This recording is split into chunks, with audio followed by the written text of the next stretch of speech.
la chaîne de valeur de la batterie électrique au Congo à partir des minerais que nous produisons ici. Et au lieu de les exporter, nous voulons les transformer localement. Mais ça suppose beaucoup d'investissements. L'accord qui a été signé entre la RDC, la Zambie et les États-Unis pour créer une chaîne de valeur de la batterie qui soit durable et sûre. Il est question de créer, ça a été fait, un cadre de concertation pour poursuivre ces discussions. La chaîne de valeur de l'industrie de la batterie, c'est tout un processus. Cette chaîne de valeur va créer beaucoup d'emplois et de nouveaux métiers. La RDC ne veut pas ou veut, la RDC est obligée d'avoir.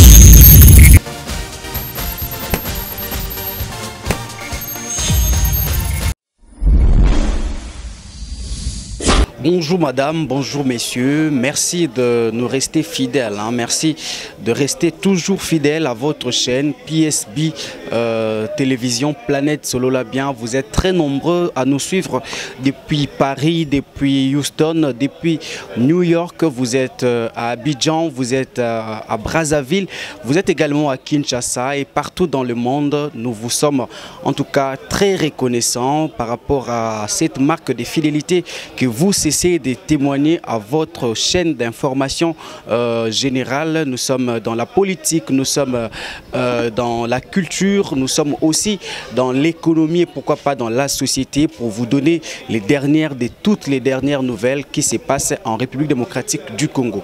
Alors pour aujourd'hui, nous sommes à Hilton Hotel de la Gombe à Kinshasa où nous sommes venus assister à l'atelier sur la valorisation des ressources minérales, les ressources naturelles de la République démocratique du Congo, organisé bien sûr par les conseils nationaux de la batterie. Vous le savez, les batteries électriques aujourd'hui nécessitent beaucoup de matières premières dont la plupart ou la grande partie de réserves mondiales se retrouvent en République démocratique du Congo, d'où justement la nécessité de cet atelier qui a mis ensemble les experts des différents secteurs. Il y a également toutes les parties prenantes, quelques membres du gouvernement, notamment le ministre Aimé Boji Sangara du budget et aussi Nicolas Kazadi, ministre des Finances, qui a justement donné les go de cette activité. Alors ensemble, pendant 2 jours, les experts et toutes les parties prenantes ont réfléchi sur comment mettre en place la chaîne des valeurs pour la batterie électrique. Il faut savoir que la mise en œuvre de cette politique de mise en valeur de matières premières, de mise en valeur justement de la chaîne de valeur en République démocratique du Congo facilitera à ce que l'on ait beaucoup plus d'emplois directs et indirects en République démocratique du Congo. Alors, on va écouter le directeur général de cet organe qui est le Conseil national de la batterie qui a donné l'essence même de cet atelier. Bon, disons que moi je me présente Denis Le Couturier, je suis directeur général du Conseil congolais de la batterie. Donc je n'attends rien de la RDC, j'attends pour la RDC, je suis RDC en fait. Donc nous sommes chargés de mettre en place la chaîne de valeur de la batterie en RDC, puisque vous savez que jusqu'ici nous nous limitons à faire de l'extraction minière et le produit est transformé à l'étranger pour les différentes étapes jusqu'à la batterie. Or, le faire au Congo serait rajouter de la valeur, créer de la richesse au Congo si on arrivait à le faire au Congo. Donc nous sommes en charge de faire cela. Le Conseil congolais de la batterie est un établissement public créé par décret. Donc nous sommes partis de... Oui, nous sommes un établissement public créé par décret et nous avons été nommés par ordonnance présidentielle. La chaîne de valeur de la batterie électrique au Congo à partir des minerais que nous produisons ici. Et au lieu de les exporter, nous voulons les transformer localement. Mais ça suppose beaucoup d'investissements et c'est tout un projet. Donc voilà. Les limites, bon, il n'y a pas de limite. Nous attendons des partenaires extérieurs, de nos partenaires, nous attendons des collaborations gagnantes-gagnantes avec les RDC. Nous défendons les intérêts de la RDC, mais nous sommes dans un monde où chacun a son expérience, il y a des technologies qui sont ailleurs. Donc l'idée c'est d'attirer les investisseurs dans le domaine de la transformation de produits miniers, dans les meilleurs deals possibles. Batterie, si vous voulez, on pourrait aujourd'hui importer tous les composants du monde entier et monter une batterie congolaise, enfin non congolaise, qui serait comme le font d'autres. Donc entre maintenant et la batterie 100% congolaise, bon. En fait, la chaîne de valeur, pour expliquer simplement, c'est, par exemple en ce qui concerne la batterie, c'est qu'il y a d'abord les minerais, qui sont les inputs pour fabriquer les métaux pour arriver à faire la batterie. Aujourd'hui, nous exportons les minerais, on les extrait, on les exporte. Donc, on peut prendre un exemple simple, admettons qu'on les exporte à $100 le kilo. Là-dedans, il y a peut-être des taxes pour $20, il y a des salaires pour 10-15 $, etc., ce qui reste dans l'économie congolaise. Et puis on exporte, c'est fini. Tandis que si on transforme ces métaux localement pour aller à une étape suivante, et il y a 5-6 étapes comme ça jusqu'à la batterie, on va peut-être vendre à 300, il va y avoir 30 de salaires en plus, des taxes en plus. Donc en fait, c'est plus on intègre dans la chaîne de valeur, plus il y a de l'argent qui reste dans l'économie congolaise au bénéfice des Congolais, enfin au bénéfice du Congo. Non, mais je n'ai pas de données chiffrées, on n'a pas encore chiffré ça, mais dans les 5 ans, c'est un processus qui prend du temps parce qu'il faut déjà mettre de l'énergie en place pour produire. Donc c'est un processus qui prend du temps, mais à mon avis, dans 5 ans, on pourra avoir intégré quelques étapes de la chaîne de valeur et avoir pas mal de bénéfices pour la République, pour le Congo. Merci. Alors, vous venez là de suivre Monsieur Denis Lécouturier, qui est le directeur général du Conseil national de la batterie. Alors, ouvrant justement ces assises, le ministre des Finances, Nicolas Kazadi, a exprimé le vœu du président de la République, son Excellence Félix-Antoine Tshisekedi Tshilombo, mais aussi de l'ensemble du gouvernement congolais qui est chapeauté par son Excellence Jean-Michel Sama Lukonde, Premier ministre. Ses voeux de voir les Congos émerger grâce à ces ressources naturelles, dans notamment le coltan, dans notamment le lithium qui est en tout cas recherché sur le plan mondial à l'ère de la transition écologique, parce qu'il faut savoir que d'ici 2050, il y aura plus de batteries, plutôt plus de véhicules qui vont rouler grâce à l'énergie renouvelable. Je parle là de batteries électriques pour lutter contre la pollution avec des véhicules à moteur à combustion. Alors on va écouter à ces sujets le ministre des Finances Nicolas Kazadi et on se retrouve juste après. Ce moment nous offre l'opportunité de réfléchir sur le positionnement de la République démocratique du Congo dans la chaîne de valeur des batteries électriques. Dans la course à laquelle se livre l'humanité pour une planète plus pauvre, notre pays, qui produit et fournit une quantité de matières premières pour l'industrie de la mobilité électrique, n'a servi jusqu'ici que de réservoir de matières premières pour les pays industrialisés. Le défi pour nous, Congolais, consiste à changer ce paradigme et à mettre en place une chaîne industrielle qui ne s'arrête pas à la seule extraction, mais qui en assure dans les frontières nationales, le raffinage et la transformation jusqu'à la production de la batterie et pourquoi pas du véhicule électrique lui-même.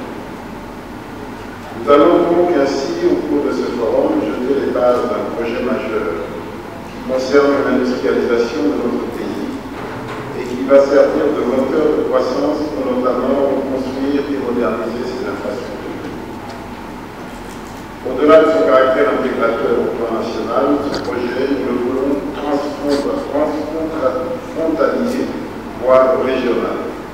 En effet, comme l'a cessé de le répéter son initiateur, j'ai cité le président de la République, ce projet est appelé à nous rapprocher davantage de nos voisins et des autres pays frères africains, car en dépit de l'abondance de son sous-sol, la République démocratique du Congo ne dispose pas de tous les matériaux requis pour la fabrication de la batterie électrique. Aussi faut-il ajouter que notre expérience de ces 3 dernières décennies nous commande de saisir toute opportunité pour construire ensemble dans la paix et dans les intérêts mutuels avec nos voisins et consolider ainsi la paix et le développement de notre continent. Comme je disais, la République démocratique du Congo ne dispose pas de tous les matériaux requis. À titre d'exemple, elle ne dispose pas de ressources connues en graphite, alors que ce matériau est un élément majeur constitutif de la batterie. La Tanzanie voisine, le Mozambique ainsi que Madagascar comptent aujourd'hui parmi les grands producteurs de graphite. Ce projet dispose ainsi de nombreuses fenêtres d'opportunités qui vont permettre au pays de jeter des passerelles de collaboration dans l'industrialisation du continent. Et il va également renforcer le commerce sud-sud, ce qui va dans le sens du développement intégré de notre continent. Il vous appartient donc de proposer au gouvernement comment nous pouvons communautariser nos ressources et nos efforts avec les autres pays africains disposés à se lancer dans cette course de la mobilité électrique. Le gouvernement attend donc beaucoup de ce forum, qui doit ouvrir au pays de nouveaux créneaux d'investissement en vue de l'accélération de son industrialisation. Quant à moi, je prends l'engagement, au nom du gouvernement, de faire de mon mieux pour accompagner le CCB dans ce projet phare de cette législature. Je vous souhaite donc succès pour vos travaux et j'ai la ferme conviction que ici nous posons les bases d'un avenir grand, pas seulement pour la RDC, mais également pour l'Afrique tout entière et pour le renforcement de nos relations avec nos pays partenaires, au nombre desquels les États-Unis d'Amérique. Je vous remercie. Alors, les participants à cet atelier se sont également exprimés après avoir réfléchi, après avoir cogité, en tout cas, après avoir mis ensemble toutes les intelligences au service de la nation pour la promotion de la chaîne des valeurs en République démocratique du Congo. Les participants se sont dit satisfaits de ces assises et ils ont formulé quelques recommandations. On va les écouter tour à tour. My name is Abby Wolf. I'm the Vice President and Director of the Center for Critical Mineral Strategy at SAFE. This workshop is meant to support the Memorandum of Understanding that the United States has signed with the Democratic Republic of Congo and Zambia to create a secure and sustainable supply chain for battery minerals. Cet atelier a pour but d'expliquer et d'aller dans les détails de l'accord qui a été signé entre la RDC, la Zambie et les États-Unis pour créer une chaîne de valeur de la batterie qui soit durable et sûre. So we hope to help you move down the value chain to leverage the raw material resources that you already have so that you can collect more of the value-added industries. A lot of that will have to do with things like infrastructure, energy supplies, and workforce expertise. So we have brought experts to help share knowledge, and we can learn from you too on how we can work together to increase our mutual capacity. Donc on va travailler ensemble, donc RDC, Zambie et États-Unis, pour rassembler les forces, et ils ont fait venir des experts afin que le Congo ne se limite plus à l'extraction de produits bruts, mais transforme ici, on a un problème d'infrastructure. Donc avec l'aide des experts américains et d'autres pays africains, on pourra faire en sorte que le Congo ne soit plus au bas de la chaîne de valeur, donc juste l'extraction, mais puisse aussi transformer et avoir des infrastructures, donc des usines, etc. So I speak for my organization, a nonprofit organization, but here at this workshop we bring technical experts to share knowledge on the different things that you will need to move down the value chain. We also hope to reimagine new ways that we can work with the DRC and the Pan-African continent altogether to move beyond things that we have been doing currently to also include research and more economically focus things as well. Donc elle parle au nom de son organisation SAFE, qui est une organisation à but non lucratif. Donc ils veulent vraiment insister sur le travail des experts afin que le Congo, comme je le disais tout à l'heure, ne se limite plus à l'extraction de produits bruts, mais transforme. Donc là, c'est vraiment un travail d'expertise et d'études. Et après ces études-là, on pourra voir ce qui peut être fait sur place, parce que ça ne va pas être fait en un jour de créer des usines. C'est un travail qui sera long, mais sustainable, donc sur le long terme. Firstly, taking it from mining, I'm not really going to talk about mining, there are many methods for that. The actual processing of the value chain is to upgrade the mine ore to a saleable beneficiated product. Okay, and in that process there's well-known and well-tested hydrometallurgical methods that firstly concentrate, redissolve and purify. And they purify to a very, very tight spec, a tight specification, determined by elemental analysis, and that adds so much value to the product. So, you know, for example, you mine cobalt here, and you'll soon mine lithium.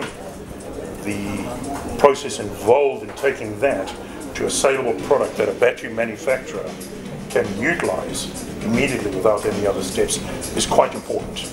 And that's what we're trying to focus on in the DRC here. So you receive them as a concentrate from the mine, and that's probably in the region of 6% grade of the metal you want. You now need to refine that to 100%. So, you know, it involves a froth flotation in a cell to produce a concentrate. That, in the case of lithium, is calcined to produce the beta format. You dissolve that in sulfuric acid, and then you've got various routes to make that into a pure product. You can choose solvent extraction, you can choose ion exchange, there's classical precipitation chemistry, there's revolutionary technology such as molecular recognition technology, which I spoke about. All of these have their pros and cons, but all of them ultimately will produce a pure specification, the likes of which I showed in the presentation, less than a couple of ppm impurities in each spec. So none of them are really novel except MRT, but they all involve the use of a metallurgical plant, using things like mixer settlers, filters, crystallization, drying and packaging. Spodumene or lepidolite, the lithium ores, also use pyrometallurgical steps where they use kilns under various environments, under various atmospheres. So not particularly complicated. The only complication thing about the extractive metallurgy is the QA, the quality assurance afterwards.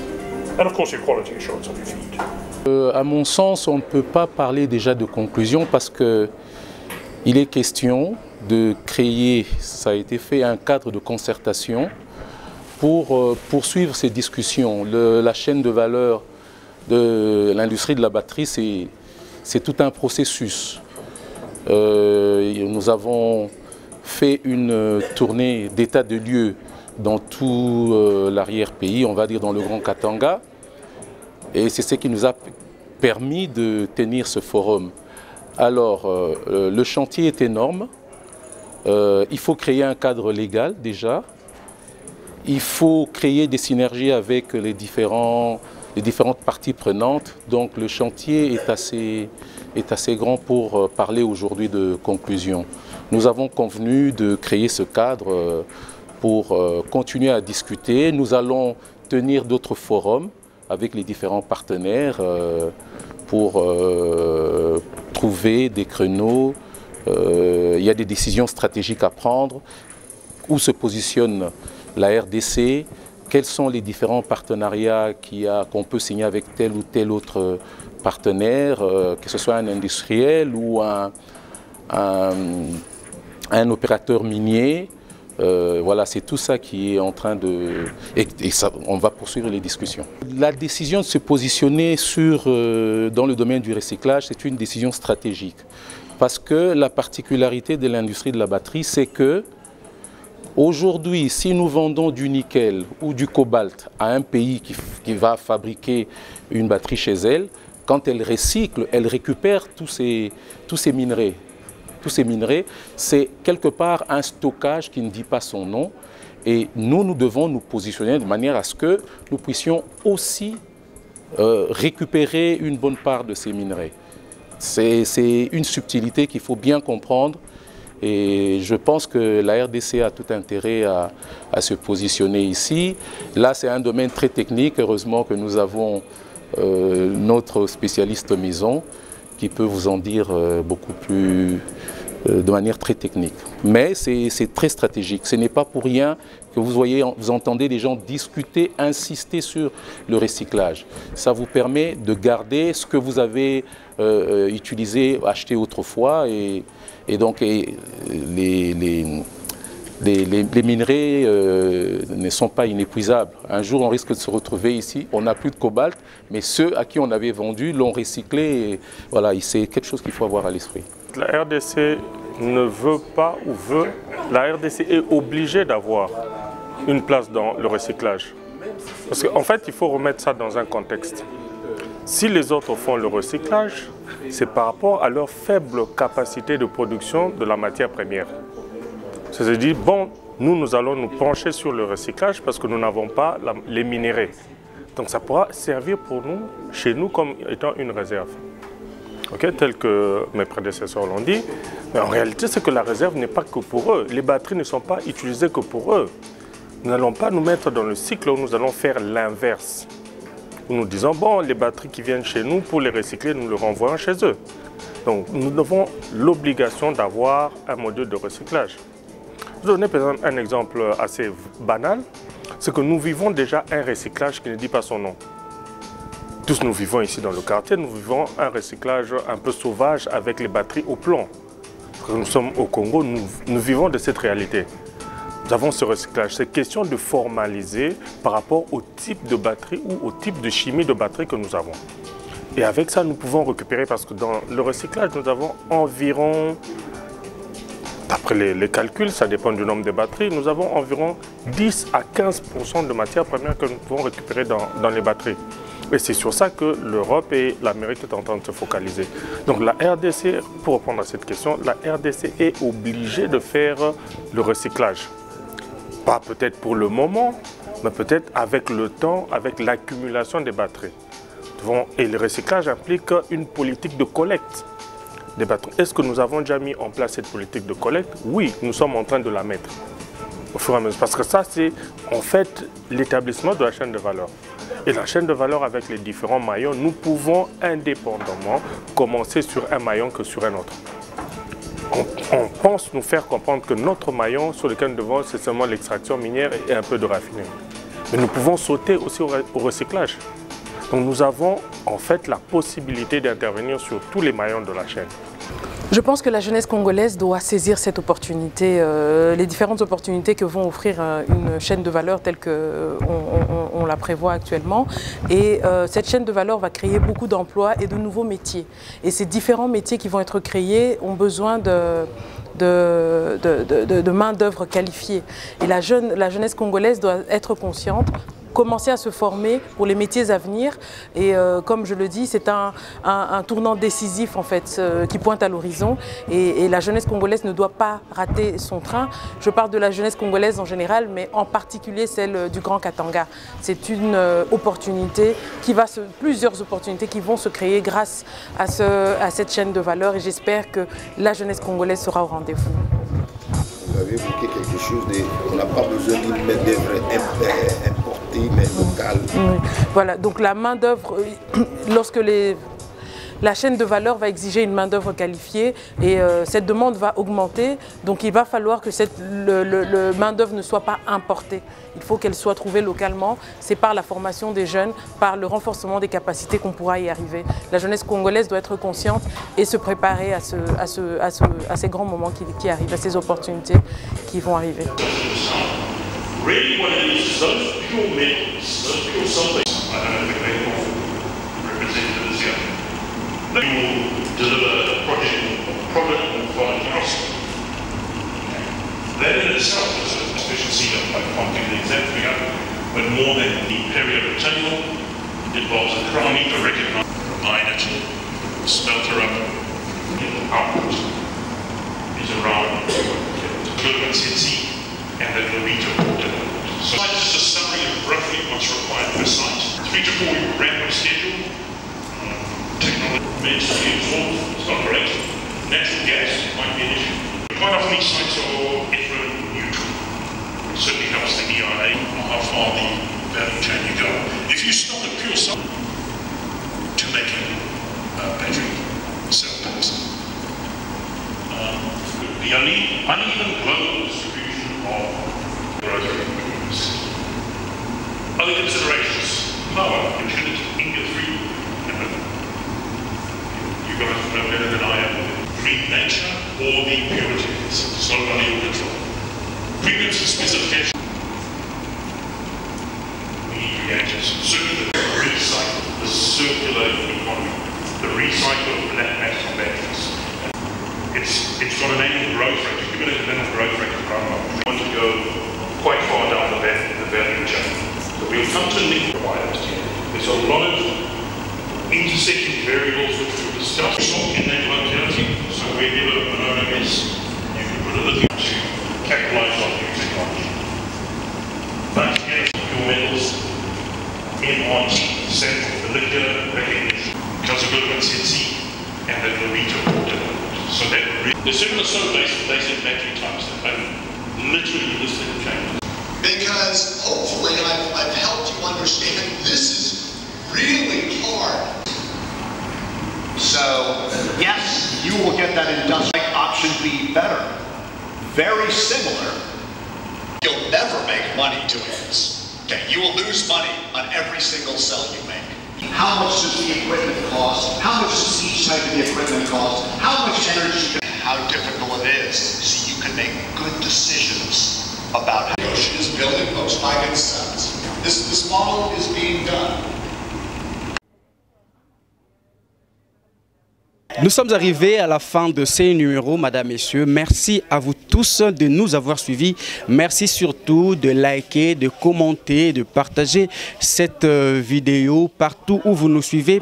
Sachez que le Congo a besoin de vous, le Congo a besoin de nous, le Congo a besoin de sa diaspora. Vous êtes répartis à travers le monde, vous êtes de la communauté congolaise. Sachez que les choses bougent dans le pays. Il y a désormais un conseil national de la batterie qui travaille et qui émet en tout cas des avis pour aider le gouvernement à faire avancer les choses de manière à ce que le pays puisse bénéficier au maximum de ses ressources naturelles. Merci de nous avoir suivis.